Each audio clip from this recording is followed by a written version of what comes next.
but we're not seeing a revenue uplift yet, right? Investors expected that these new features would drive a lot more financials in the new year, and we're just not seeing that yet, and they are not keen to wait at this point. I mean, was that reasonable for investors to think that the revenues would be coming in at this point? Because I feel like they've just developed these new products, like, give them a minute. Yeah, I mean, I think management's been pretty consistent in saying right now we're pricing for adoption. We're trying to just get more users. But I just think it's not quick enough for investors, especially when there's this sense that many other AI startups out there are not moving so conservatively, right? They're going to create tools like you all saw OpenAI's new Sora, which allows you to generate video, right?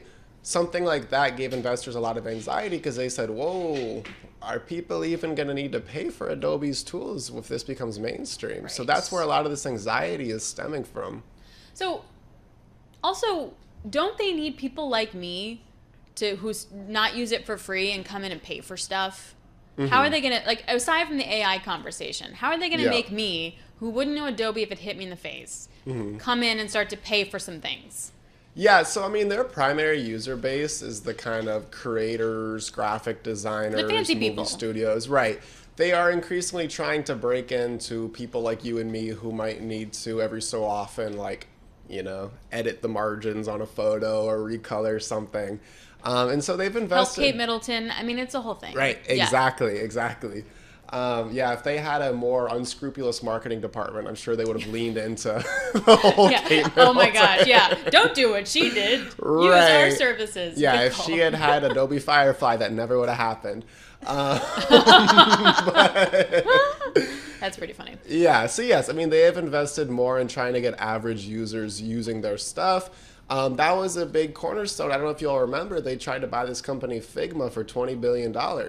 That was part of that planned acquisition that, hey, this company has been good at putting these complicated tools on the web, making it simple, making it so that average people can use them. We've had trouble with that. Let's just buy them.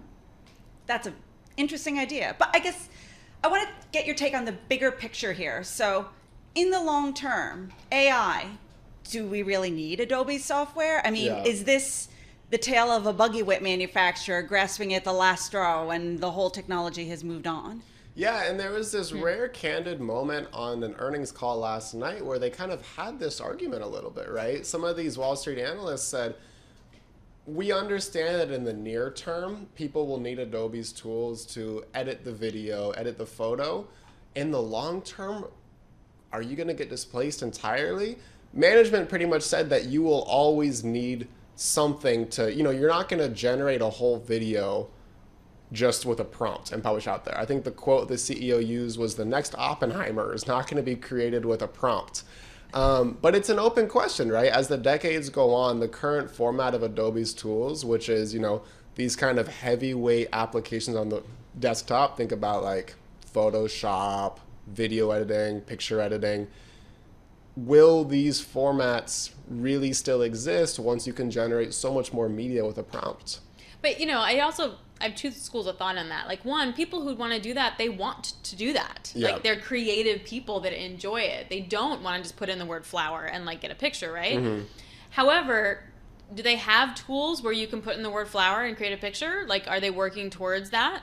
Oh, yeah. I mean, Okay, no, that is... they're in it. Like, they're in it. Yeah. I mean, Adobe has pretty much spent the entire last year working quickly because other AI startups did this first to make these kind of tools where you can type in, like 4 journalists sitting around a radio booth and it generates the image pretty well, right? And to your... No, don't do that, I guys. No. You need us because we are unique and awesome. Okay, go ahead. Sorry. No, to your point, do creatives like it?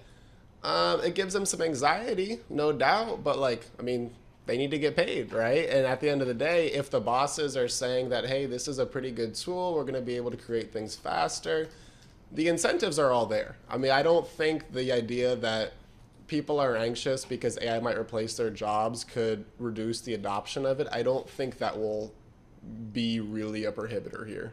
I mean, that's so interesting, though, because ever since this generative AI mania came about, the whole question is, what's this going to do to jobs? And a lot of the response has always been, it'll always be people working in conjunction with AI. Yep.